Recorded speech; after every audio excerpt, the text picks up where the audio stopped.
Hi, welcome all. This is so exciting. If you saw my announcement about the webinar, I said, listen, this is one of the main questions that always comes up, for everybody who's working in this space. So I was so tickled when Greg and I were chatting and he offered to do this free workshop for all of you. Um, and for those of you who don't know Greg, you should. He is one of the founders of the Colorado Psychedelic Society, which also, if any of you are in Denver, please come see Greg. Please come see me. I have a booth, and I know Greg will be floating around a lot. Yes, I'll get to see Renee and hopefully some of the others of you. So Greg was instrumental in working on Prop 122 way long time ago, and yes, went on to found the Colorado Psychedelic Society. He's also for more than 10 years, founder, CEO of Gloss Agency, a marketing agency that has done a lot of work in different fields, but he's really become a specialist in the psychedelic arena. So yeah, lots of good stuff to share. So yeah, Greg, please add whatever you would like to that, because I know your story and background is very interesting. So hand it off to you. Thanks, Chris. Really appreciate being here and everyone for showing up. I love doing these trainings. I've done quite a few of them. But before we jump in, I always start with, well, two things actually. First is just a breath, just to ground us all. So just for a moment, just sit in your chair, or if you're standing, and just make your spine straight. And together, let's all just take one deep breath. I'll join you. And hold at the top.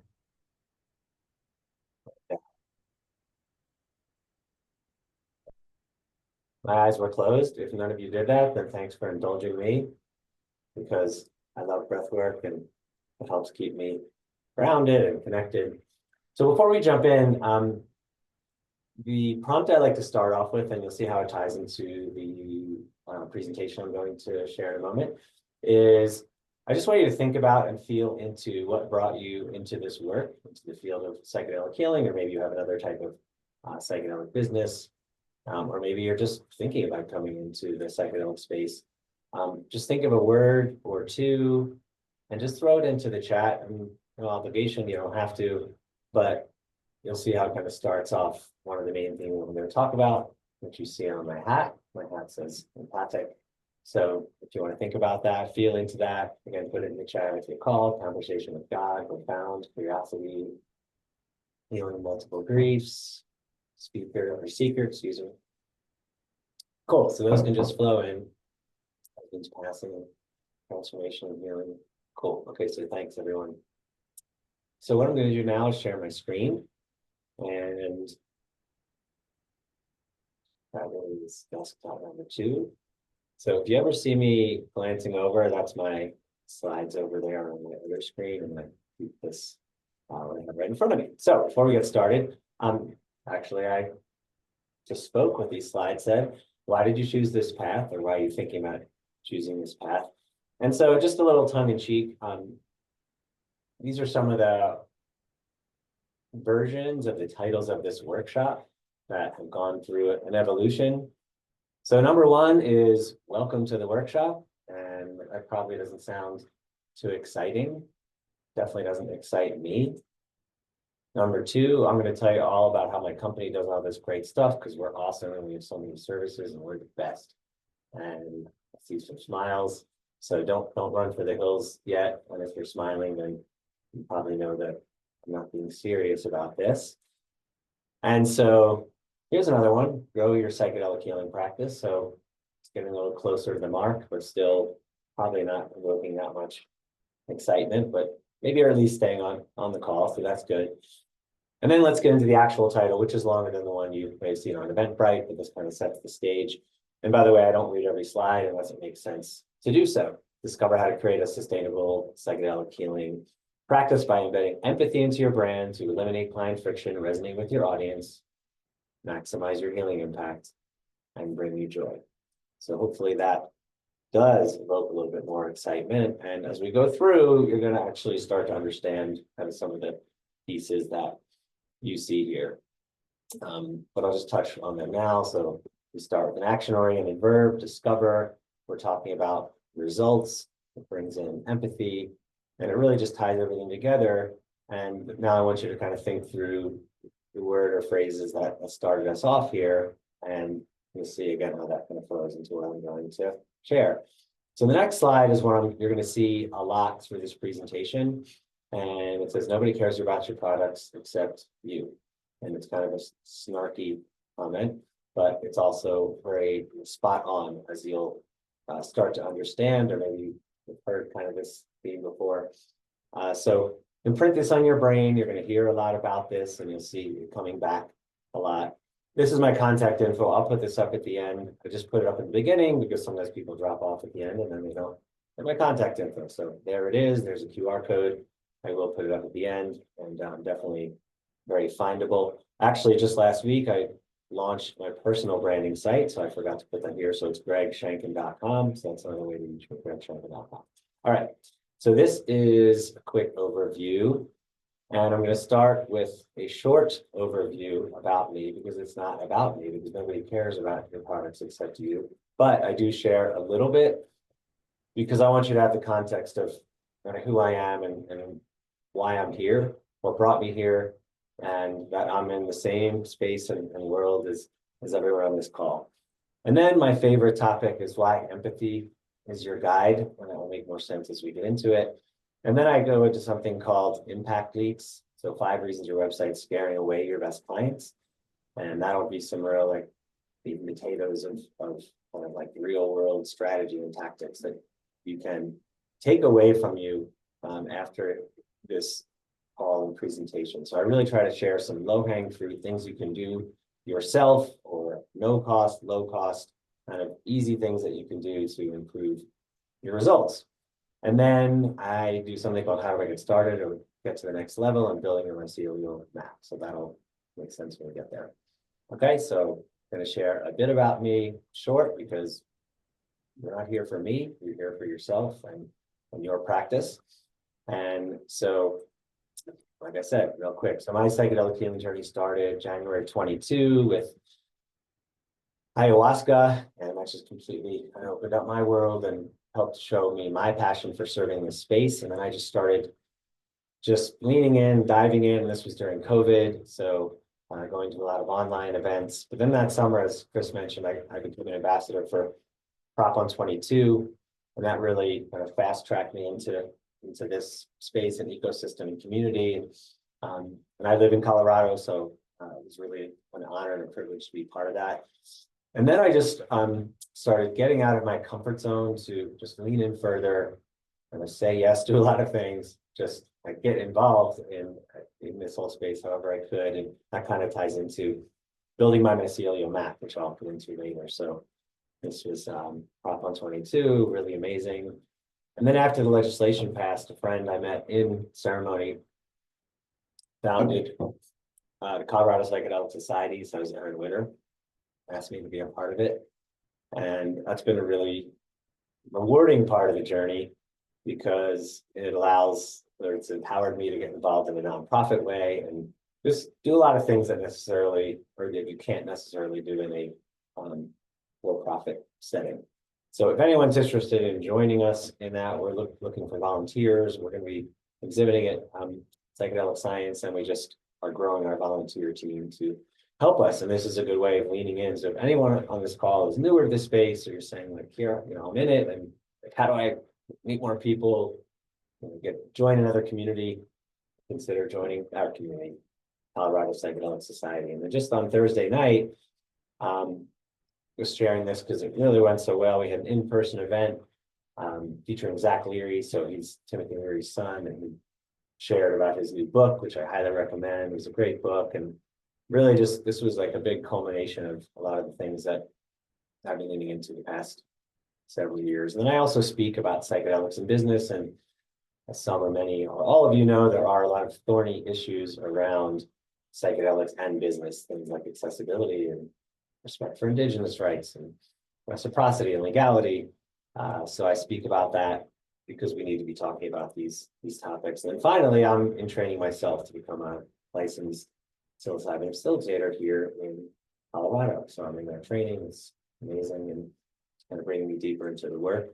And that's my family and incredible soulmate and wife, Lisa, without whom I'm not sure if I could have kind of made it through some of the dark times. And when I'm not working, really into live music, and see a little question mark there. So if you see me at a concert, you'll always have this little disco ball there.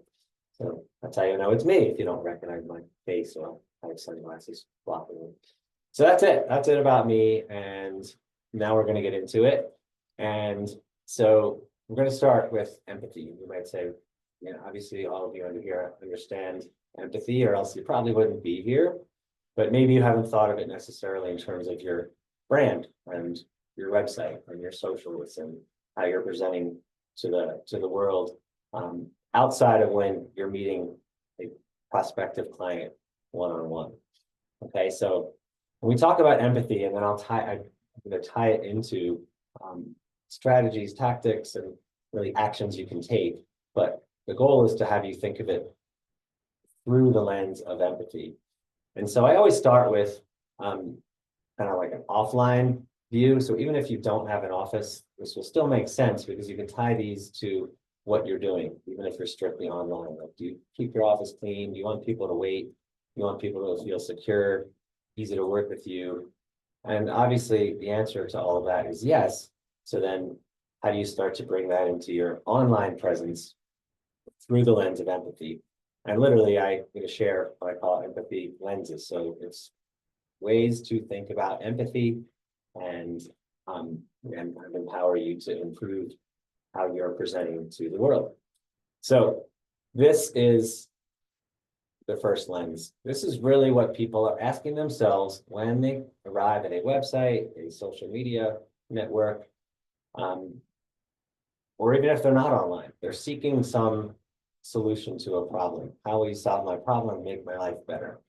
And when I'm talking to clients or I'm doing workshops like these, I always encourage you to put on your consumer hat. In other words, everything I'm saying to you as a business owner, a prospective business owner, you know, someone who owns a practice, that's kind of the hat, and that's why the hat you're wearing when you're here. But now flip it over. Right? When you're seeking anything online, a lawyer, a restaurant, an architect, a real estate agent, you're trying to solve a problem, right? So you're saying that to yourself consciously or unconsciously. And that's what your prospective clients are asking themselves. And really what they're asking and what you're asking as a consumer is what's in it for me. And that might make it sound selfish, but you know what? If you're trying to solve a problem, that is, I'll say, quote, selfish. You're not doing it in a selfish way, but you need something. So you're searching for something. And so your prospective clients are searching for something. And they're saying, what's in it for me? And asking questions such as, how can you help me be happier, healthier, wealthier, better relationships, meaning, purpose in my life, and probably 20 or 30 others. But these really capture a lot of those elements that people are seeking really with anything, but especially in the psychedelics space, right? Because they're seeking healing or more connection with spirit. And so these are the questions that your prospective clients are asking. And when you look at it through the lens of empathy, then you can start to align with these questions in an empathic way. So that's the first empathy lens. Another one is, and these can certainly overlap, they're not mutually exclusive in any way. In fact, they definitely tie together. And so significance and contribution. So this is another set of questions that people are asking themselves, again, consciously or unconsciously. So significance, there's some ego in it. How can I be significant? But there's nothing wrong with ego in psychedelic work. Sometimes we're seeking or we experience ego dissolution, or we're kind of trying to get away from our ego so we can get into our bodies, our spirit. But our clients aren't necessarily there yet, and it's lifelong work, right? We're always still working on that. And so let's just go through kind of a real world scenario of someone who maybe is struggling with depression or anxiety. So if you help me overcome my depression or anxiety, I can advance at work, I can generate more money, and I can have more abundance for my family. That's very outer generated, or it sounds like it's, not necessarily like heart-centered per se. But if I'm overcoming my mental health issues and I can do better at work, then actually I'm able to make more of a contribution. I can help empower my team to advance at work. I can help more people through my superpower. If I'm a lawyer, it's through legal services. If I'm a teacher, it's to help children. If I'm a nonprofit, if I work in the nonprofit space, I can help more people. So the more significance I have, the more contributions I can make. And so this all leads to, I can live my best life with happiness and meaning. And this is a way to help do that. If you can answer those questions and align with how your prospective client is thinking about these things, even if they're not consciously saying, how can I have more significance or make more of a contribution? This is a dialogue that's happening, again, consciously or unconsciously. So those are a couple of the empathy lenses that I want to share. And again, I'll pull them back in as we go. But one thing I just want to talk about quickly is, I hear this from a lot of facilitators, practitioners, therapists, and one more thing about myself. My parents are retired, but my father was a psychiatrist, my mother was a psychologist, so I grew up in the mental health space, and I remember them talking about this, and I hear about it a lot now. I'm a facilitator. I don't want to be selling myself. I don't want to be pushing my services. I don't want to be perceived that way. And so now I want you to think back to the words that I prompted you with in the beginning. What brought you to this work? I'll share many different examples of that. And so if you lean into that and think about that and really align with it and become comfortable with it, and especially when you're sharing your personal story, when it comes from that, I promise you, your prospective client is not going to feel sold to or promoted to or pushed. And so we could probably do a whole workshop just on this piece, but I do like to share it in these workshops because it ties back to what I've already shared about empathy. If you're presenting yourself with empathy and using those empathy lenses, then a prospective client is going to reach out to you, and then a lot of that upfront quote unquote work is done because they already have a sense of your empathy, and then you can do your magic in terms of interacting with that prospective client. And we'll go back to this slide. Nobody cares about your products except you. But when you can align with a client through that lens of empathy, again, it's not about you, it's about them. And you'll be gaining an understanding of their pain and challenges. And you all know what that feels like because people that come into this work have gone through their own personal journey and probably are still. So that's really what to align with, and that's what will come through these empathy lenses. Okay, so that's our section on empathy, but it will come back. And now it kind of we're going to talk more about empathy, but in terms of like more of the theory or my philosophy on it, now like getting into how this really plays through on how you are presented in the online world. So these are a whole bunch of things that you've all seen as consumers with your consumer hat. And really the goal, it says website design, but this applies to email content, social content, or anything, is to reduce friction. So it's anything that you can do, which I'm going to share much more about, to ideally have that prospective client keep going through your process until they reach out to you, right? Once they reach out to you, then again, that's time for you to do your magic, whole other discussion in terms of how to interact with prospective clients, but we're here to talk about getting them all the way through that first process to reach out to you. So I'm not going to read all of these because you know it, and we're going to talk about some of them later in the workshop here. So that's the goal, and this next slide is exactly the same. I just love that photo, so I just threw it up there. It's kind of funny. Same exact bullet points here.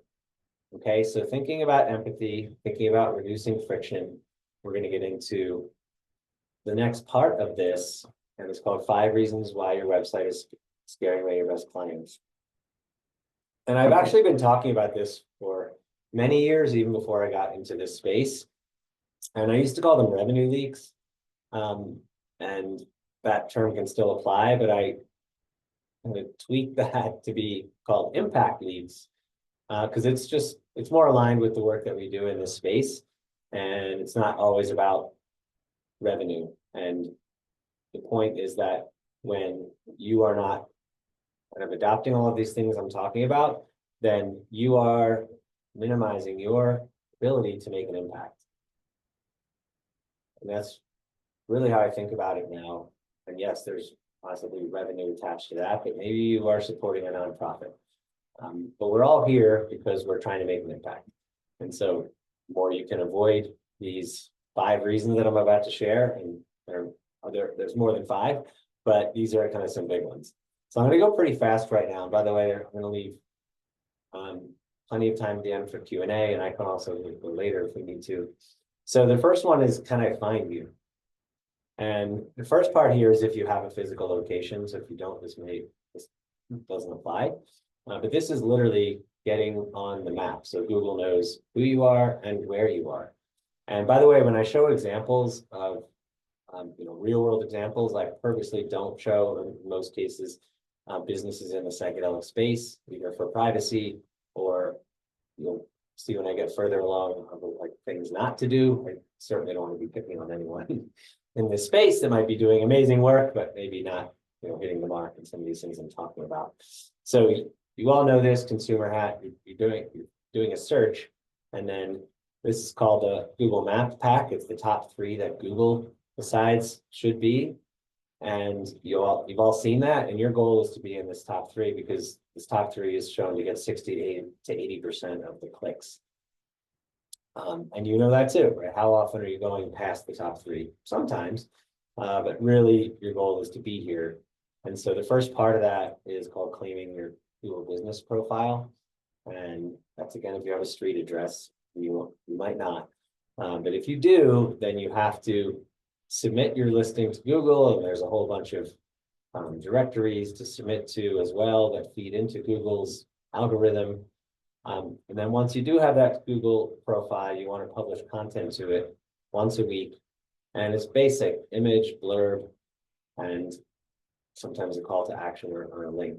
So it's very easy to do. Humans don't usually look at this, but Google does. So Google wants to see that you as a business owner are providing content.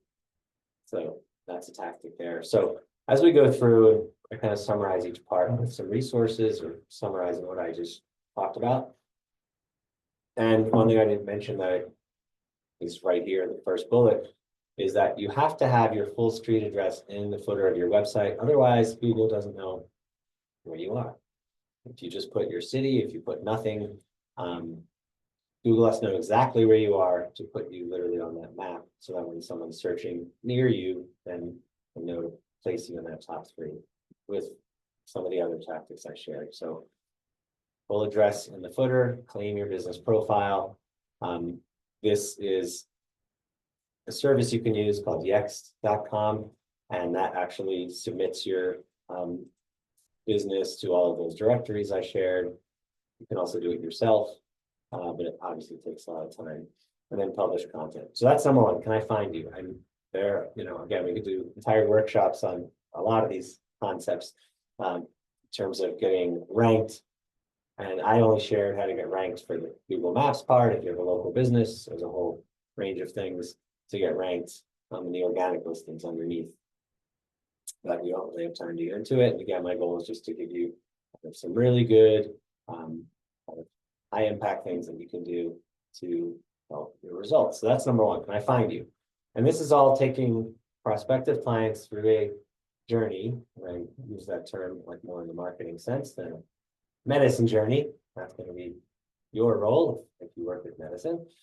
So that's number 1. So let's get into number 2. So now I found you, and now I'm going to click on your link. And this is impact leak number 2. Are you going to make me wait?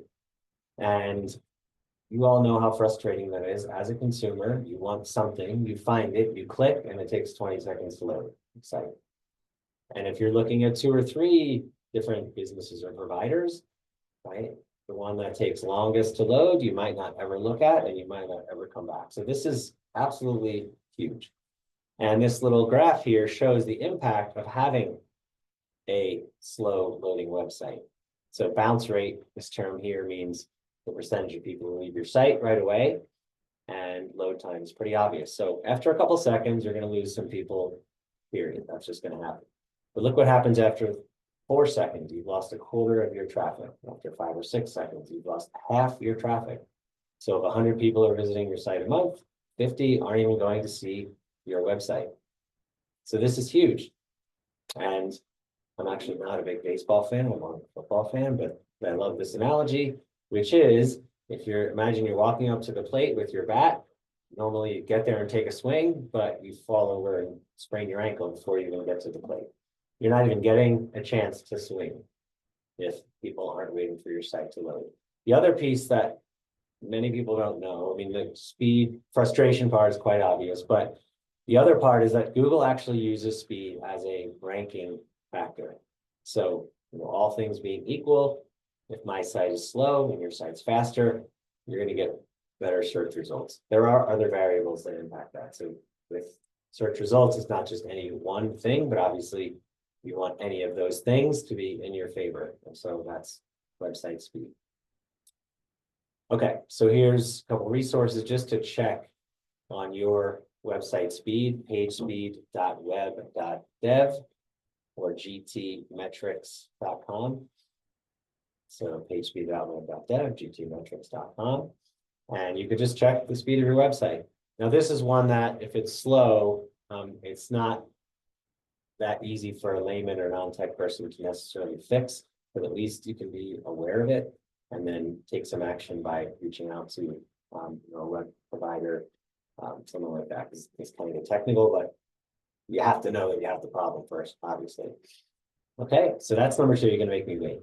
And this is huge. So now, again, the journey, I found you, I waited for your site to load. Now I'm looking at your homepage and what's called the hero image, which is everything you see before you scroll down. And so once I get to your website, I'm getting back to that question, what's in it for me? How can you help me achieve significance, contribution, help me become happier, wealthier, etc. Whenever I talk about wealth, money as a whole discussion, but obviously it's not all about wealth. There's so many other things, but so many people aren't aware of that yet. And, I'm sure you see that with clients like, hey, I need to be more financially abundant. And so we have to talk about that because we do have money in our world and we need that to exist and take care of our families. So what's in it for me? That might be it. Like, I need more money. I need to lose weight. I need to overcome anxiety, depression, PTSD, addiction, any number of things. But they're asking themselves, what's in it for me? Because nobody cares about your products except you. So when I come to your website, I'm just talking in the kind of prospective client's mind, not Greg, but I don't care about you. I don't really care about the name of your practice. I don't care how beautiful your logo is. I'm there for myself. And I joke, even though it's true, the world's worst headline is welcoming me to your business. Welcome to ABC Consulting. Welcome to XYZ Healing. I don't care about your business name. I don't. I care about myself, right? So we'll talk more about that. And think about it this way. Your headline is like bringing it to the offline space. Your headline is like the sign to your business. And think of yourself walking down Main Street in your town. And if you see a pizza place and it says, welcome to Ray's Pizza, that's fine. But they're not really welcoming you yet because you haven't entered the store, right? So think of the headline as like your sign to get you to come into the store. Then you're going to welcome me, okay? So just please, if you have welcome to da-da-da-da, remove that today. Or if you just have the name of your business or practice, same thing. It's not answering that question. It's not showing me your empathy, but I know you have. But I know you have, Greg. But if a prospective client doesn't, then again, that's going to be an impact to you. Okay, so when you're thinking about your headline, you have to be thinking in these ways. And now we'll get into something that is aligned with your headline, but really everything you do in your, with your content. And that's features versus benefits. And if any of you, took marketing 101 college like I did, you might remember this. And so I'm going to quickly explain the difference and how that aligns with what I am sharing with you. Okay, so feature is what something is. Benefit is what something does. Another way of looking at it, features tell, benefits sell. So these are both kind of theoretical. So let's talk about a real world example. And I wish I made this up because it's brilliant as it relates to features versus benefits. You don't go to the store to buy a quarter-inch drill bit. That's a feature. You go because you need a quarter-inch hole. That's the benefit, right? So the way to kind of get to the essence of a benefit is keep asking yourself, why is this, whatever this is, important? So going back to the drill bit example, I buy a drill bit because I need a quarter-inch hole. I need to hang a mirror. Why is that important? So I can see myself. Why? So I see that I look good and presentable. Why? Because I have a job interview. Why? To get a better paying job, generate more abundance for my family, travel more, pay for kids' college, whatever it is. And generally, if you keep asking why, it goes back to kind of the big picture stuff: happiness, meaning, fulfillment, spirituality. However, if you owned a hardware store, someone said, why should I buy this quarter-inch drill bit? And you said, well, it's going to make you happy. It's too many leaks, right? You're buying a quarter-inch drill bit because you got to put up a mirror. It might lead to happiness, but that's too many leaps. The beautiful thing about working in the healing space is that it's not that many hops, right? I need help with depression. Well, why is that important? Well, so I can not be bedridden. Why is that important? Well, so I can go to work.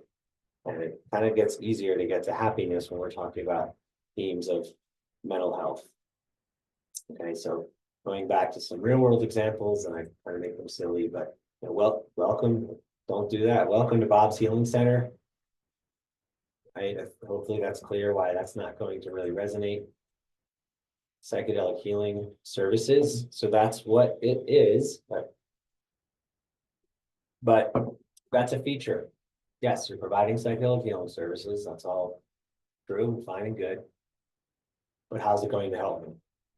It'll need a prospective client. So here is just, I'm not saying these are the perfect headlines for your particular brand or business or practice, but it's just to exemplify what I'm talking about. Transform your life through psychedelic healing. Or it could be overcome depression through psychedelic healing. Maybe that's what you specialize in. Overcome addiction through psychedelic healing. Right now, it's telling me what it is, psychedelic healing, but also what it does and how that's going to help me. If other efforts haven't been effective, discover how psychedelics can help you heal depression, anxiety, PTSD, and addiction. I put the psychedelics in quotes because it might be psilocybin or ketamine or therapy or integration. And then what's really important is, we'll talk more about that, a call to action is actually prompting that prospective client to take an action. Schedule your free discovery call. Again, these are just to illustrate the principles.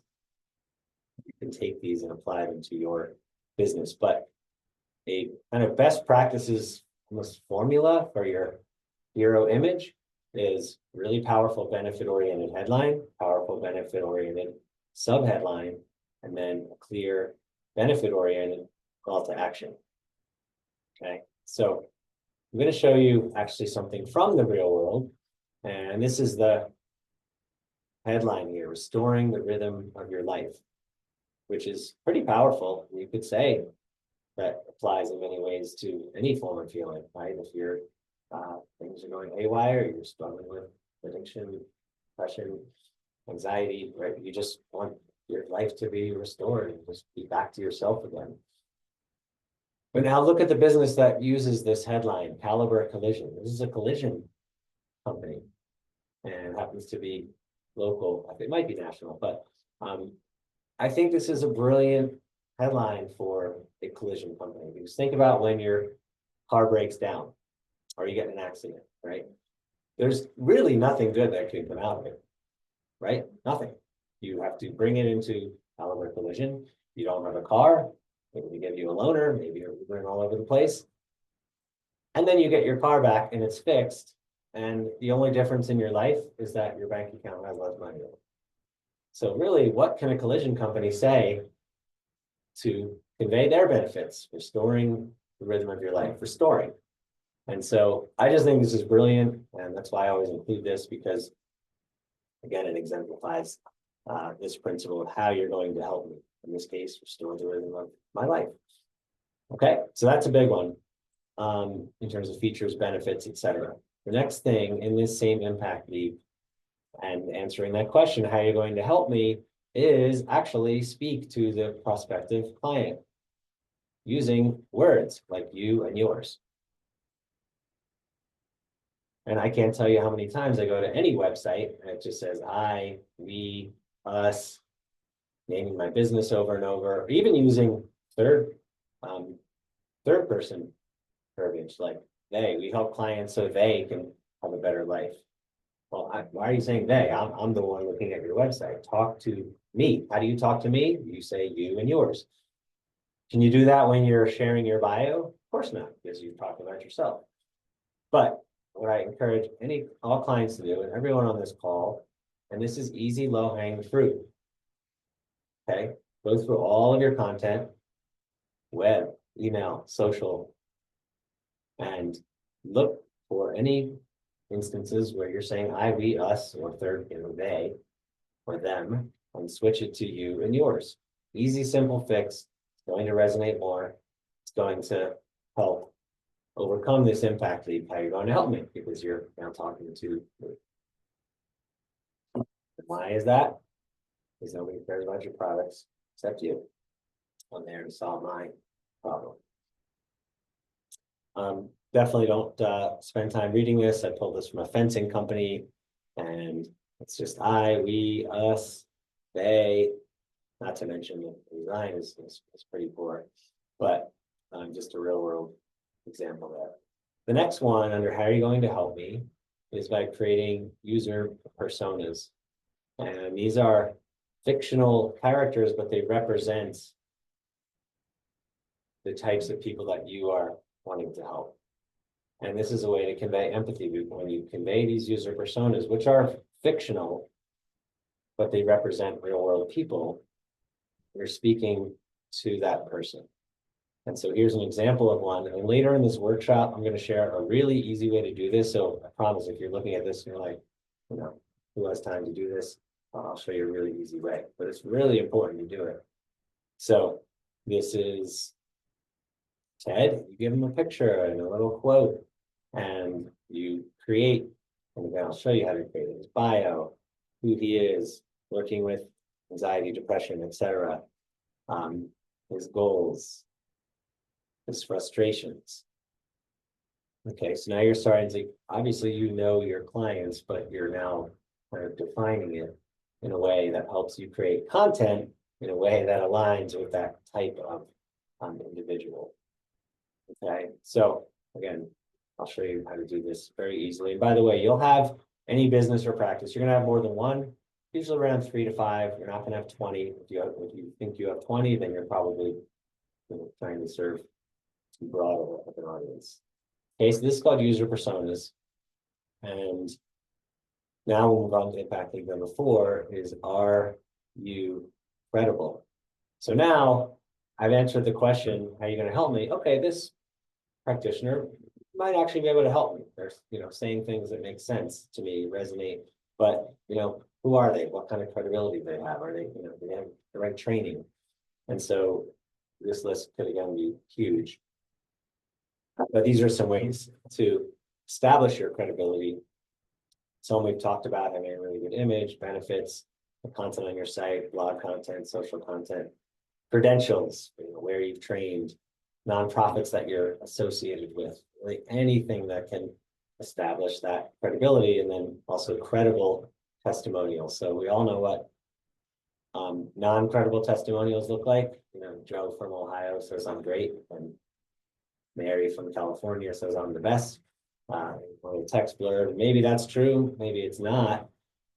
Or let me say it this way: anyone on this call or in this space, it's probably true, but me coming in as the outsider, I don't know if that's true. I don't, just because Bob from Ohio says you're great, that doesn't necessarily mean anything to me, because you could just type that into your website, right? So I'll show you some examples of that.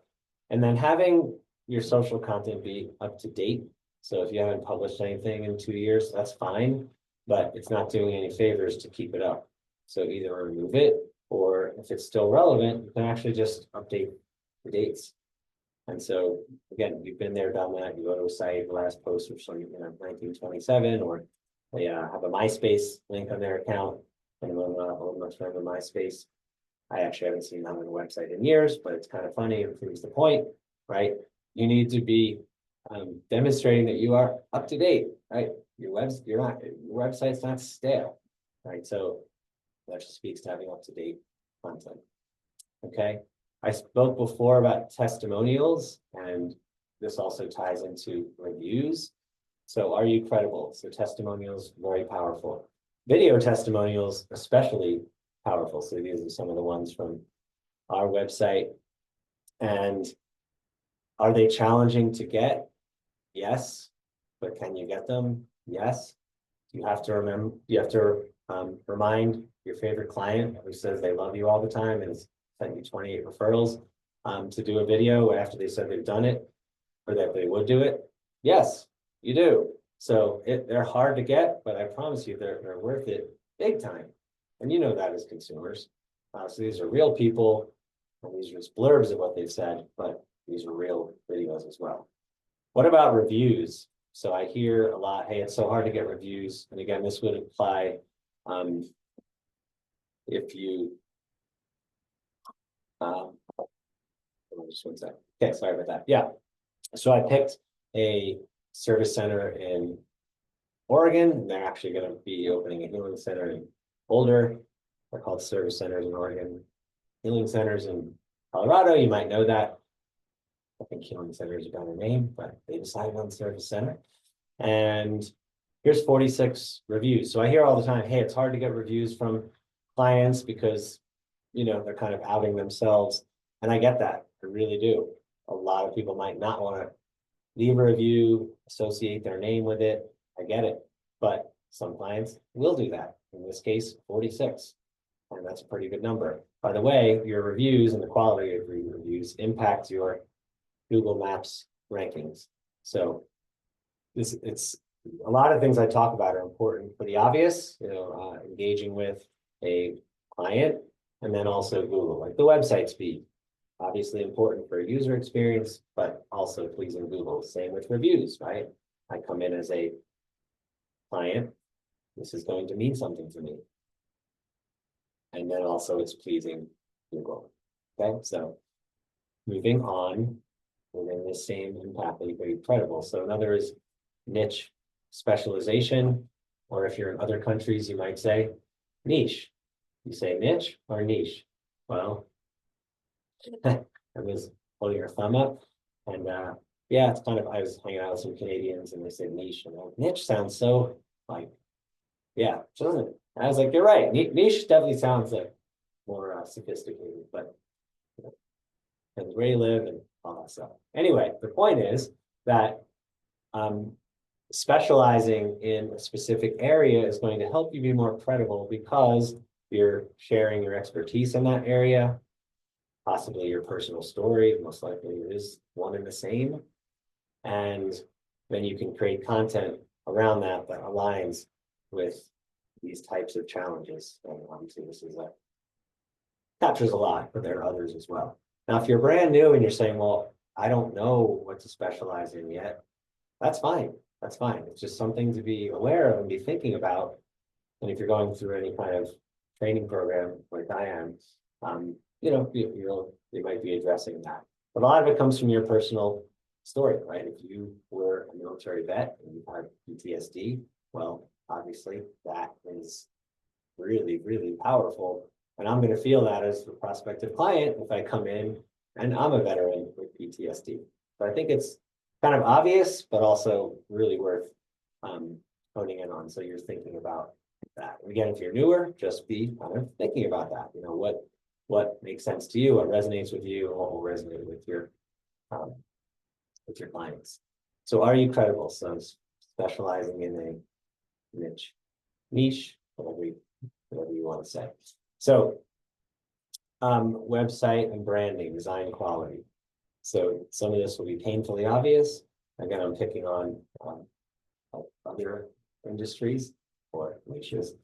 So you want to make sure that your branding design looks good. Well, this one has a cool car, but the text blends into the background because it's white text on a white background. I'm just sharing some glaring examples, but again, so you can look at your brand and think about these things.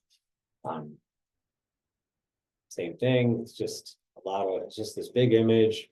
The text blends in.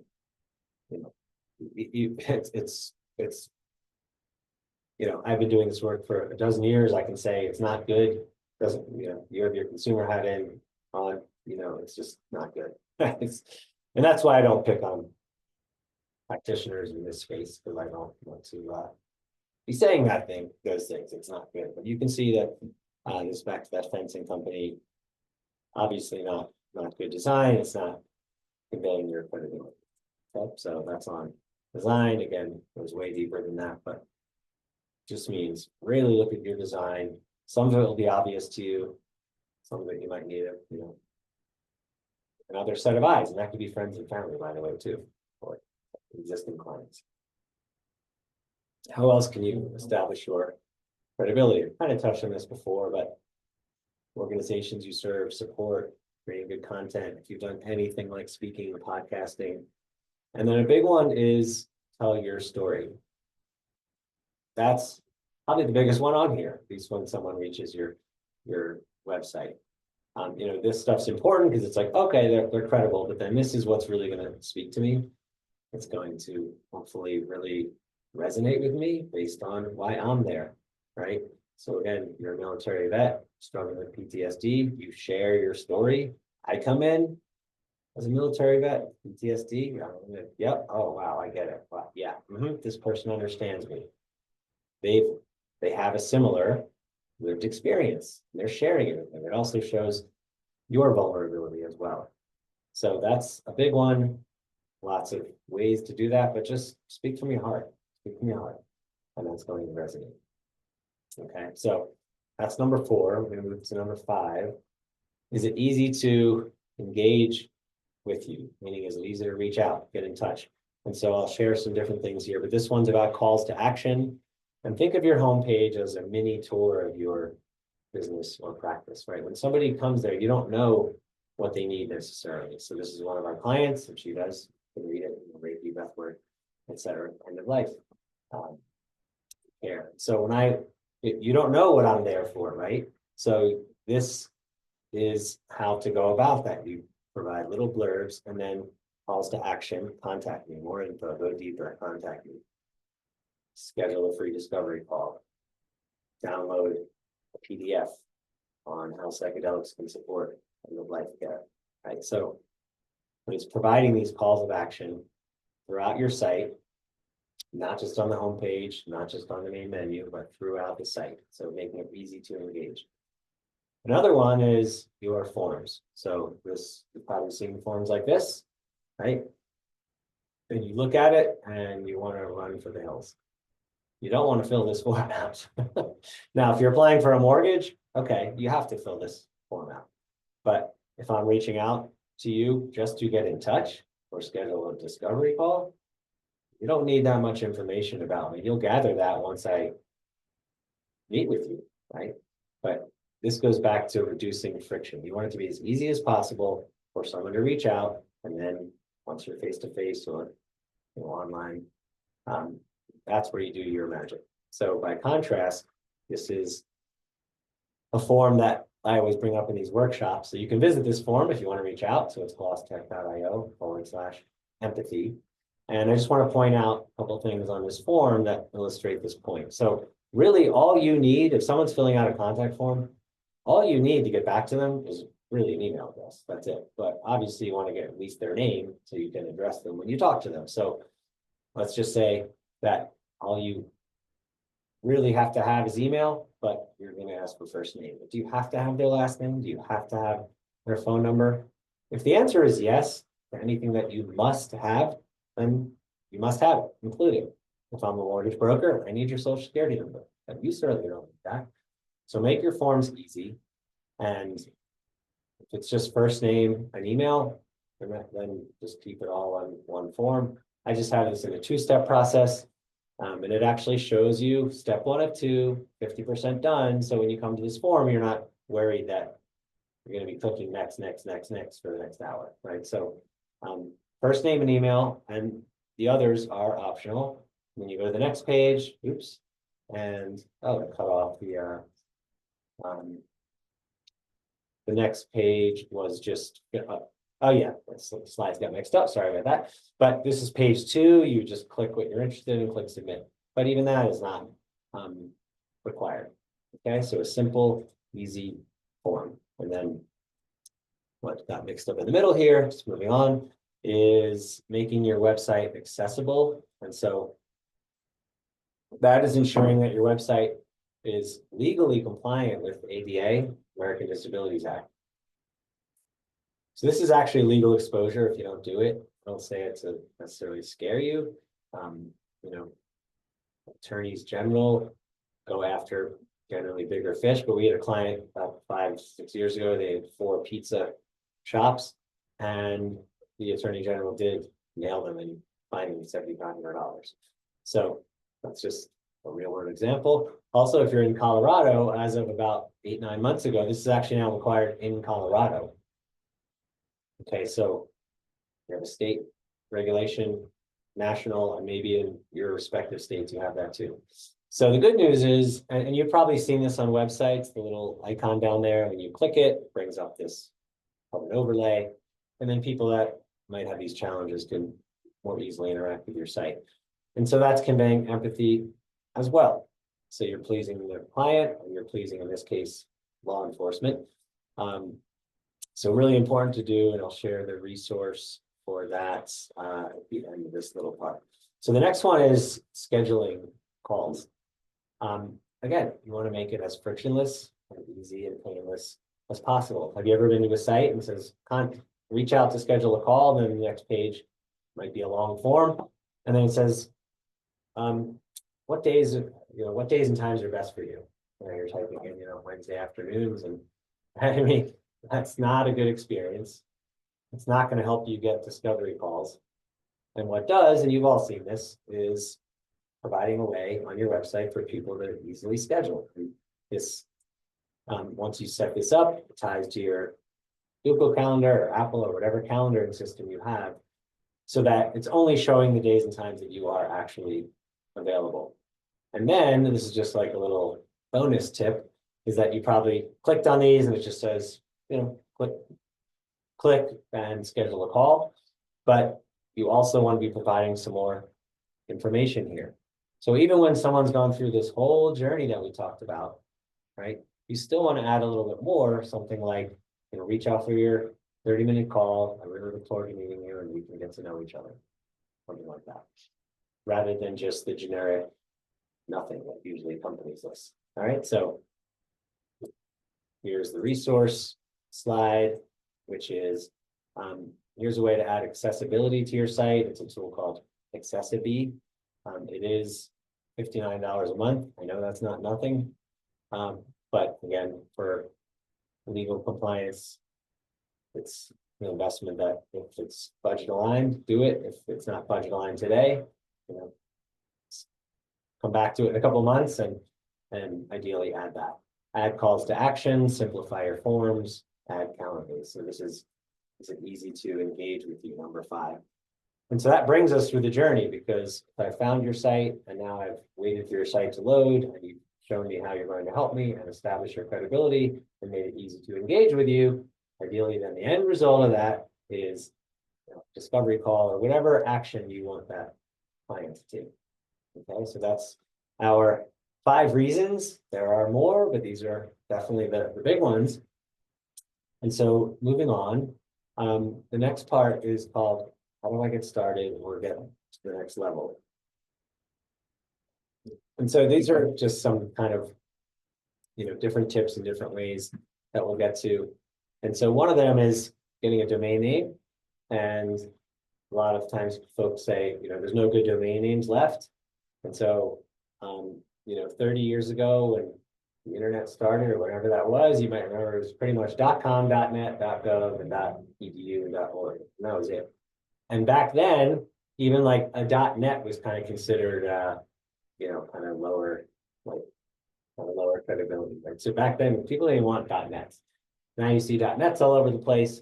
And so when you go to get your domain or research a domain, I use a registrar. That's where you get domain names, called a registrar, called Namecheap, but you can use anything you want. And they all have a way to find domain names because they want to sell them to you. So the big takeaway here with Namecheap, it's called beast mode, where you can go in and it's going to bring up, and this is actually outdated. There's probably now over 1,200 TLDs. TLD means top level domain. Very simply, it's what's after the .com, .net. In this case, you can get .college, .courses, .degrees. I'm just looking at .page, .science. So you can find a good domain name with another TLD. So they're out there, and they are accepted now. I see new ones all the time that just come across my my view. It's like they're all out there, they're all respected. So that's the quick takeaway there. So the next one is just a little bit of a primer on AI. And some of you that have been living in AI might be kind of like, yeah, I get that, Greg. But I'll share some things that some of you might not be using AI, or here's some tips to use it. Before I start talking about AI, about a year ago, my son sent me a screenshot of ChatGPT and said, how many R's are in the word strawberry? And ChatGPT said that it was 2. And it was this whole back and forth thing that ChatGPT with my son, and at the end of it, ChatGPT still said there's 2 R's in the word strawberry.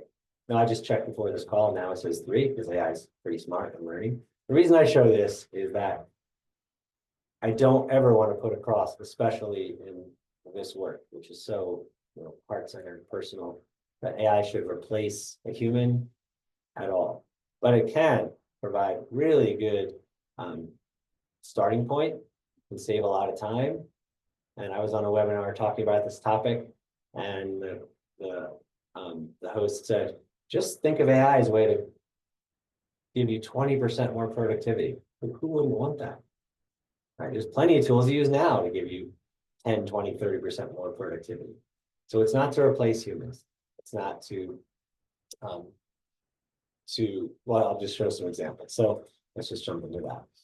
Okay, so list of psychedelic blog topics. History, I'm looking around the screen. Microdosing, spiritual and mystical effects, therapy for mental health disorders. You get the point.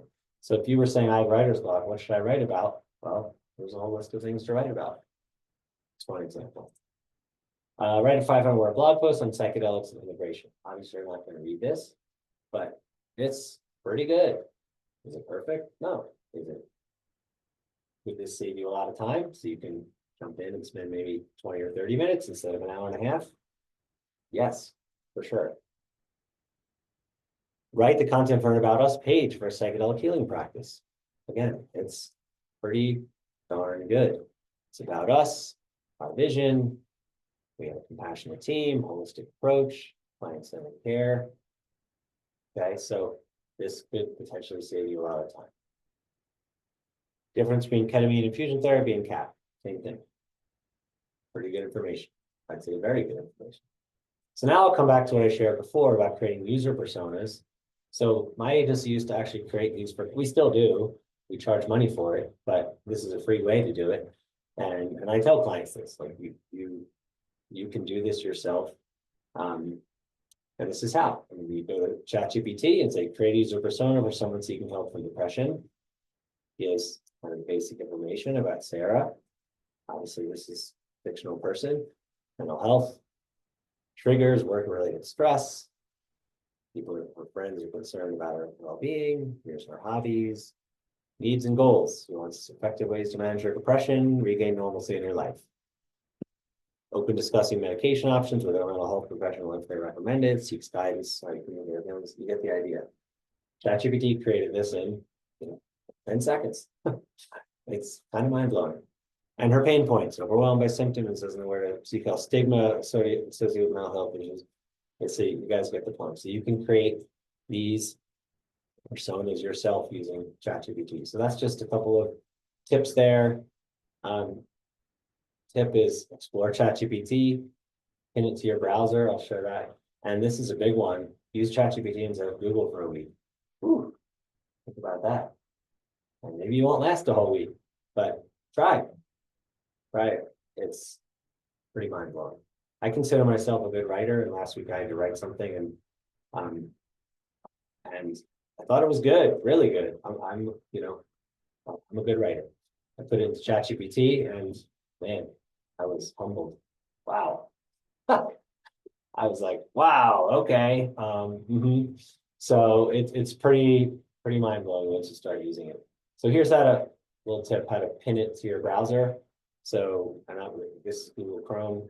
I don't use the browser I use, but any tab you have, you can right-click it and then it plug it and pinned to your browser. So see, there it is, and it's kind of just always there. So it's just a way of kind of keeping it in your view, so you get more in the habit of using it. And use it for anything and everything. Try it. I mean, there's no wrong answers, except a year ago how many R's in the word strawberry. But that's my takeaway. Just go for it, get in there. And that kind of leads to the next one. So this is some little tactics and tools here. But now I want to get into some other things related to this and how to grow your practice or business. And the other kind of topic here that goes in line with this that some of you may have seen, most likely someone on this call has seen, which is that in the psychedelic space, Meta and Google are not our friends. They don't understand it. They have bots and algorithms that shut down accounts because they have the word psychedelics in them. So paid advertising, in many cases, is off the table. Also, as you know, we have legal psychedelics in Colorado and Oregon and New Mexico. New Mexico is coming out December 31st, 2027. So that means if you live in New York, it's 2028, or he's here from France. Anyway, the point is that just like cannabis, as you all know, psychedelics are federally illegal. So they add companies that aren't friendly. And then I'll hear stories like this almost every week. Hey, I had a paid ad campaign up, and instead of the letter I used an exclamation point. Instead of the letter E, I used the letter 3, so psychedelics would look a little different. And I don't know why, but my account got shut down after 3 days. It was great for 3 days. So if these aren't sustainable ways of doing things right now, just in the current landscape. So you have to really think of other ways. And by the way, it's going to impact social too. There's some big psychedelic brands that have their social accounts taken down. Doesn't mean you shouldn't use social, but just be aware that it could get taken down at any moment. So one thing before I jump into what I want to share about getting out of your, saying, why are you talking about getting out of your comfort zone? Before I touch into that. So one thing I'm telling clients, because paid and social have those risks, is build your email list. Build your email list. Again, topic for a whole other workshop, but your email list is yours. That's your asset. It can't be taken away from you. Whatever Google does, whatever Meta does, your list is your list. And so you need to find really good ways of getting people to opt into your mailing list on your website by offering really good free information. And that ties back to, I know I'm jumping back, but I promise I'll bring it full circle, is even with your newsletter or opt-in on your website, that has to be benefit oriented as well. So I just gave you the world's worst headline. Well, the world's worst headline for your newsletter is subscribe to my newsletter. What's in it for me, right? You're saying subscribe because that's good for you, but I don't, as client, I don't care about you. I care about me. And how can you help me? Well, subscribe and get a PDF on the top 5 benefits of psychedelic care. This stuff could be anything, but or how psilocybin can help military vets. I keep coming back to that persona, right? So it's the same thing. Get people psyched about joining your newsletter. So outside of like the advertising world, well, how do you build your mycelial map? And it's all about getting out of your comfort zone and leaning in. And I'll just say one piece here that I turn to and that I use as inspiration, which is that getting out of your comfort zone is, you know this, it's hard. We want to stay in our comfort zones. And so I always reflect back on my medicine journeys, which are, which can be, as we all know, incredibly challenging, painful, hard, and that's why it's called the work. And so when I'm thinking about getting out of my comfort zone, let's just say I'm in a bad mood and I'm at a conference and I just really don't want to walk up to the booth and introduce myself. And I'm like, right, I have to get out of my comfort zone to do it. Well, what's harder? Sitting in an ayahuasca ceremony for 7 hours or walking up to someone at a conference and saying, hey, my name's Greg, how's it going? So I just say that as inspiration to kind of draw on your medicine work, right? And use that to help you get out of your comfort zone. And now why am I talking about all of this? Because this gets into how to build your mycelial map. And looking out today, it's 11/11, that's always fun. Didn't used to believe in the 11/11 thing until it started happening like 10 times a week. My kids always laugh at me, they're like, "God, you're crazy," but they already knew that. So these are some things that I did when I got started. These are things either low cost, no cost, not dependent on the big ad networks, things that you can do. Okay, I won't read them all, but some of them you're well aware of. Being on this call, right? Join societies, join newsletters, click on everything. It's kind of like just, that's why I say leaning in, getting out there and doing this stuff. And if you're an introvert like me, it's getting out of your comfort zone. If you're having a bad day or feeling anxious or depressed, yep, it's hard, I know. But that gets into the personal work. I think that kind of made my point there. I will say one thing on the last one, join Toastmasters. So that's a nonprofit to help you with public speaking. So they've been around for over 100 years. There's chapters all over the world. I live in Boulder, it's 100,000 people, there's 4 chapters. And so even if you don't plan on public speaking, if it does help you be a better communicator, and also if you don't plan on being a public speaker, you might go and start being inspired to be one. And public speaking is a great way to get your name out there. And so I just keyed in on that one if you weren't familiar with it. Another little thing here regarding getting out of your comfort zone, meeting people, is just remembering that we are all pulling in the same direction. This is so different than other industries or niches that I've worked in, where it's obviously way more competitive. You work for a company and you've got to serve that company, and I got to serve my job, and that's it.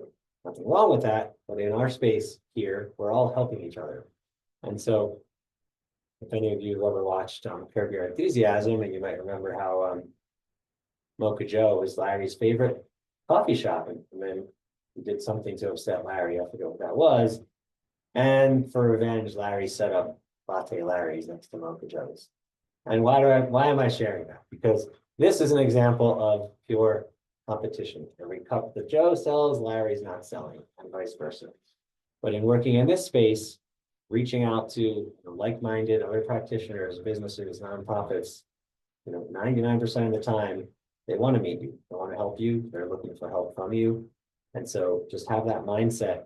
And so that's all about building your mycelial map. We're coming up to the end, and then we'll have Q&A.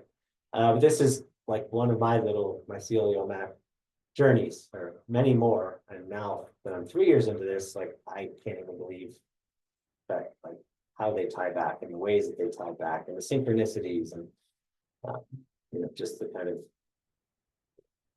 mystical things almost that have happened to bring me to the point where I am. Even things like holding these calls, right? And Chris, yeah, we met at a conference. We said hi to each other. We exchanged info, and then a few months later, yeah, Chris reached out through CPS, Colorado Psychedelic Society, and here we are. That's kind of that little mini mycelial map. This one here, I won't read it, but met Aaron in medicine retreat. We co-founded CPS, and he was actually in a training program at that point. And I asked him, "What are they teaching you about becoming self-employed, being a solopreneur?" And he said, "Nothing." He loved the program, but they weren't teaching that. So I just said, "Hey, how about I teach? How about, I'll offer a free webinar to the cohort." And we did that. And it was out of my comfort zone to ask. It was way out of my comfort zone then, my first one, to do it. I was just thinking this morning about this workshop today, how nervous I was 3 years ago, like couldn't sleep, way outside my comfort zone. And as we all know, we get outside our comfort zone and break through those growth edges, and then we reach new levels. So that is just one. There are so many more, but it's about leaning in, getting out of your comfort zone, tying into the medicine work that you've done, the personal growth that you've done, and basically making things happen. So LinkedIn is a big part of that. And so this kind of jumps back into a little bit of like tactics. So LinkedIn is huge. It might not be, if you're a practitioner working with individuals for healing, it won't necessarily bring in lots of prospective clients for that, although it might. LinkedIn is more professional network, but LinkedIn is an incredible way to network with that professional network to, again, grow your name in the space, learn about new opportunities, meet new people, join new communities. So again, whole workshop could be done on that, but optimize your profile. Make sure it looks good, make sure it reflects what you're doing. Reach out and meet people. And the way that I reach out is, "Hi, I'm Greg. I'm really passionate about serving the psychedelic space. Let's connect." And then I have my signature, and then my signature underneath that has some, Colorado Psychedelic Society co-founder, agency owner. And you'll get a high percentage of accepted invites just from that, because people do want to meet you. So, and then when I say join the conversation, this is a tool called useaware.co. It's $39 a month, but you can do this yourself. So what I mean by join the conversation is comment on other people's posts. Obviously, posts that are relevant to the space, and make your comments relevant. But that's also how you get your name out there. It's joining the conversation, and hopefully you're inspired to do that because you're passionate about what you're doing. So you're actually interacting with people on LinkedIn that are like-minded people doing good work. And the more you do that, that'll just start to plant seeds so you can build your mycelial map. So here's mine, serving the psychedelic community. I have a headline, sub-headline, call to action there, or at least a link to what I do on the agency side, and then a blurb.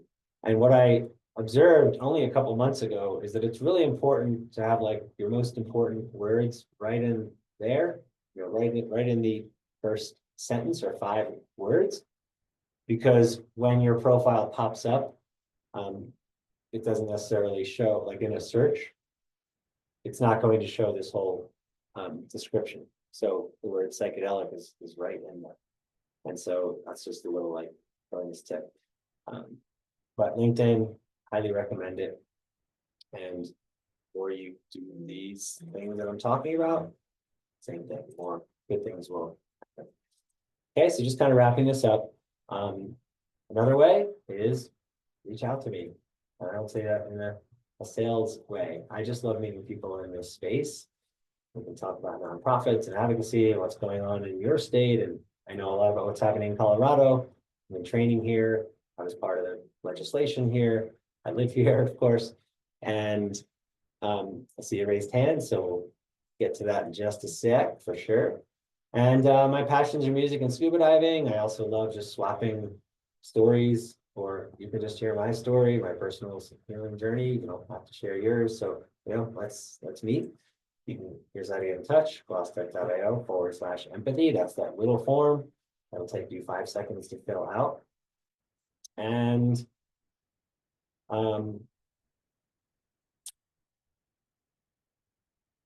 this is some of the things I'm happy to do for free. Any consultation around your business. And if you have a website, we can give you a high-level website audit. And by high level, we mean we'll point out 5, 6, 8 things that we observe. A lot of the things that I talked about today that you can go and fix, improve, enhance yourself. Maybe you need professional help, but at least you'll be aware of some of these issues. So happy to do that. I promise you, it's a sales-free zone. You see, I don't use a lot of graphics, but it's not about pitching or anything like that. It's just about anything I can do to help. And so you can scan this QR code, you can go to this form. There's my actual contact info. Contact with me on LinkedIn. And we would love to meet. So I will stop the share right now. And if you feel called, we'd love to hear, and we'll take questions, but if you want to throw any words like this landing, is this good? Are we good? See a lot of people off video right now, and sometimes I do that on webinars also, but love to see your face and your comments. But anyway, right now, let's open it up to questions. Maureen. Yeah, I don't know if anybody else was feeling this, but I get really uncomfortable with this whole like marketing and yeah, I'm like, oh my God, all these people they're going in my head and it's kind of invasive and this is also calculated and getting to the Google reviews and I don't know, it's just like sometimes it just is like too much for me. And whereas I'm in front of you now because I had a deep fear of death and I've leaned into it and I hear what you say about leaning into it. And but this one aspect of life or business or whatever it is really like, it's like, I don't even kind of want to go there. I don't know. It's, I don't know what to say about that, but that's kind of, I get the ick feeling. I get this ick feeling about it all. Yeah. I totally hear you, and thank you for sharing that, Maureen. I get it. I totally get it. I speak on this, the convergence of psychedelics in business and the ick factor. And I just sat on a panel last week for Boulder Startup Week, if anyone's local here, and we had over 120 people there. And I was on the panel, and with me were 3 different people who are opening or have healing centers or service centers. And we talk about these issues, accessibility, legality, and just getting back to your comments and feelings is exactly that. If you hear me we're taking ancient wisdom and ancient medicines and putting them into a modern, colonialized, westernized framework. That's what it is. And we can be upset about it. And sometimes I do get upset about it. And you're sharing that you're upset about it. I hear you in theory, I promise. But this is where we are. And so you need to look inward. I never want to say need, I'm saying this sort of rhetorically, like you need to look inward and say, what am I comfortable doing? What do I need to do to keep my business sustainable? Because if you're not in business, then you can't help people and share your healing voice. And getting back to that original prompt, like bringing your magic into the world. This is not a directive saying, Maureen, you must do X, Y. I'm not saying you must to anyone here. What I am saying though is that we need to recognize the world we live in, and that if you're in the US, these green pieces of paper with numbers on them is a medium of exchange. And I'm more getting in the habit of calling it an energy exchange, but money is part of that energy exchange. In many cases, it could be a trade or volunteer or nonprofit. And so Yeah, I'm just reflecting back on what you're saying. I can't give you like an answer because everyone's got to decide what they want to do. But you have a practice, you need to attract clients, and how are you going to do that? And so hopefully what I've shared um, resonates, and then I do get the other side. It's there. And oh, the other I, point I was going to make, and then I'm sorry to cut you off. Go ahead. You want to follow up? Oh, well, yeah, I'd like to offer a few yeah, thoughts because yeah, please. I have gone back and forth. And first of all, you evolve whatever you want to do. But I often think about it in terms of manifesting, and you do you. I would say free workshops in your community Yeah, is huge. Partnering with people, collaborating with people, and offering workshops in your community is huge. But you will, yeah, manifesting. I swear to God, sometimes I sit here and just go, all right, give me some downloads. And in terms of ideas and how to reach out. And for any of you who know me, I have done so many different types of free workshops, panel discussions, conversations. And I have tons of ideas for new ones as well. So yeah, you do you take what you want. I will say, I've done so many of these things though, but I didn't do them immediately. I will tell you one thing I did immediately. I painstakingly reviewed LinkedIn posts and who commented, and I went and I requested to connect with those people. And slowly but surely, I now have a MailChimp database of over 3,000 people. Do you think I started with that? Nope. Painstakingly. yeah. Thanks for sharing that, Chris. And yes, so when I'm talking about leaning in and building your map, right? It's this. It's this. I mean, I could charge for this, and maybe out of 38 people here, there maybe 20, because once you go from free to paid, obviously, and I could generate some money from it. I decided not to do that. I've done a lot of these trainings. They're always free, um, and I feel good about it. But leaning into the community is huge. I have clients who do workshops on psychedelics, and sometimes it's hard for them to find a venue because the venue says nope, no psychedelics. But then I have a client who walks around town with a shirt that says "Ask me about psychedelics." They get clients from that, so that's like guerrilla marketing. But you might say, I'm not going to walk around my town with that shirt. So don't, like Chris said, you do you. But we do have to be thinking about and talking about ways to have clients meet you. So it's just, how you're going to do that. So I think it's similar. It's like I can feel it like it's more of a, when I was dealing with the fear of death, and I deal with it still, but I'm way further past it. It feels like that wall again. It's like, do I want to really go there? And the psychedelics is what got me past it. But in this marketing thing or marketing myself, it's really more, and I don't know if it's a lot of people, but for me, it is. And so it's like I have to like say, okay, lean in, Maureen. This is really, there's something there. It's stirring you up. It's obviously stirring me up because I'm like, ew. There's like this something in my past. I don't know what, but I can definitely feel it. And well, thank you for kind of bringing it to the forefront there. yeah. And I really, like, I get it. I really do. So let's move on to Ben, and we're coming up on the official time, but as I said, I'm happy to stay on longer, and talk about anything really, even if it's about just general psychedelics, advocacy, nonprofit. I just love, connecting with folks. Okay, Ben. Yeah. Thank you. First off, just want to say thank you, and also thanks to the person who asked the question before. But my question is about niche, and I serve a lot of different communities and in a lot of different ways, and I like that. And so it's always been a little bit challenging for me to narrow. And mostly what I do is healing and transformative work.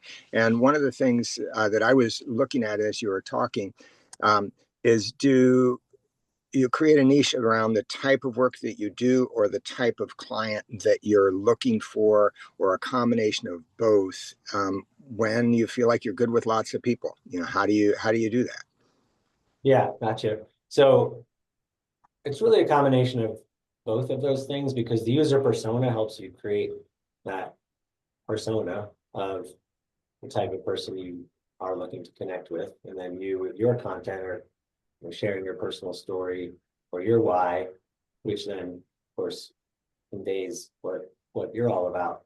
And then if those two things match in such a way that the client reaches out to you, then you keep hearing them say that's when you can do your magic.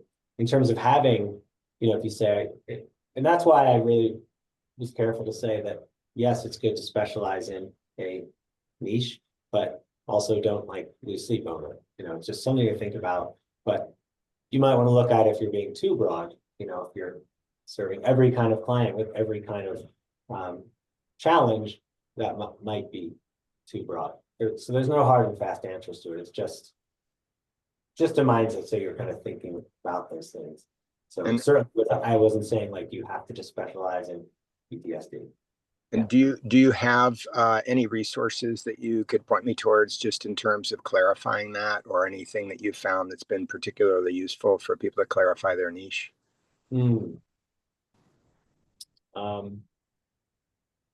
I don't. Nothing comes to the top. Okay.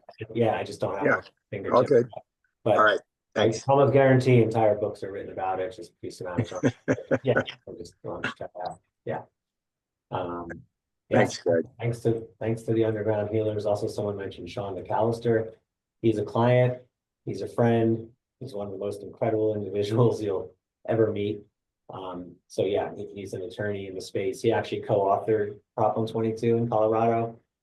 So he is, if you're seeking legal advice, protection, can't recommend him enough.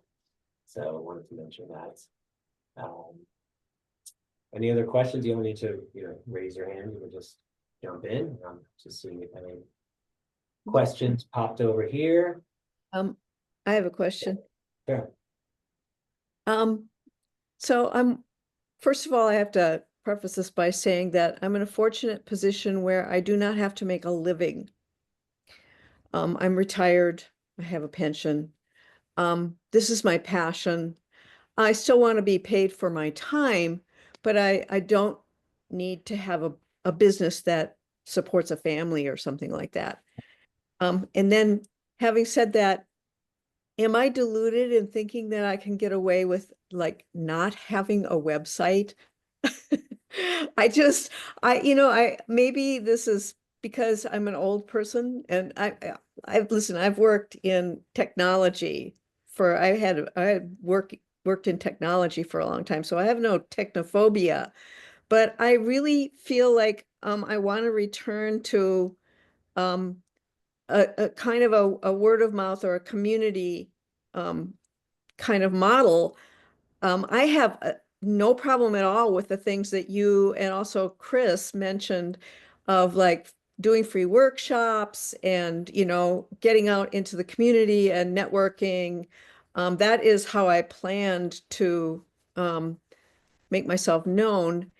And the whole idea of setting up a website, it just feels huge. And even though at one time I did my own web design, things have gone way past that in terms of I would have to hire somebody to do that. Uh, is it should I just have something basic just to have something, or is it Yeah. possible to do without? Yes, no, I got you. And I have a good resource for that. So no, you're definitely not deluded. And the more you can do things like, leaning in and building your map and community events, you don't have to have a website. And I'm answering that also through the lens of your personal setup, how you are right now. But I will share this with all of you, because this is a way to operate without a website. So if you go to withalthea.com, so I want to keep this concise, but They're doing incredible work. They provide software if you're a healing center or a service center, but they're also matching facilitators with individuals. So if you're part of their network, you don't need a website at all. They'll match you with individuals. They're also, just because I want to give it a plug, and because it speaks to the accessibility piece, not only are they doing that, but they also have a fund to help individuals basically pay for their medicine journeys in the above ground model. And this is another one, Psychedelic Passage. They work more in the underground, but they basically do, it's like a matching service. So I'd recommend checking those out. And that can be a way basically to operate without a website. Oh, thank you. Those are great resources. That's very reassuring. Thank you so much. Yeah, I'll just throw it up again so everyone can get it. We have Psychedelic Passage and with althea.com. If there's any old school Grateful Dead fans out there like me, Althea is a Grateful Dead song. Yeah, is that you, Renee? Yay. Yes, Grateful Dead. And it was pretty cool because this in-person event we did last week, Zach Leary was the keynote. That's Timothy Leary's son. He just released a new book, and he too was definitely an old school Deadhead. He's been at parties of shows, and of course, psychedelics that played a role there. Anyway, Sphere, yes, I've been to Sphere. It's the most incredible. Yeah, talk a lot about Sphere. But hopefully that's helpful, Kate. And yes, Ben Brown, right? Calendly, QR code, business card. Like, definitely have business cards, right? Whether you have a site or not, have business cards for sure. Neighbor is Jerry Garcia's daughter. Yeah, we could spend hours talking about the dead, but back to these topics. Any other questions? You can just jump in. I'm just seeing if I see anything on the chat here. And if not, we can wrap up the call. Feel free to reach out. Like I said, I just love meeting folks and connecting in the space. And Chris, I don't know if you want to wrap up, but I want to thank everyone for being here. Your time's valuable. Hopefully this was helpful, gave you some things to think about, some kind of mindsets, things to keep on your radar, and then hopefully some really, meat and potatoes, low-hanging fruit that you can go and implement. I just want to say thank you. Thank you to you, Greg. Thank you to everybody who was able to participate. Yeah.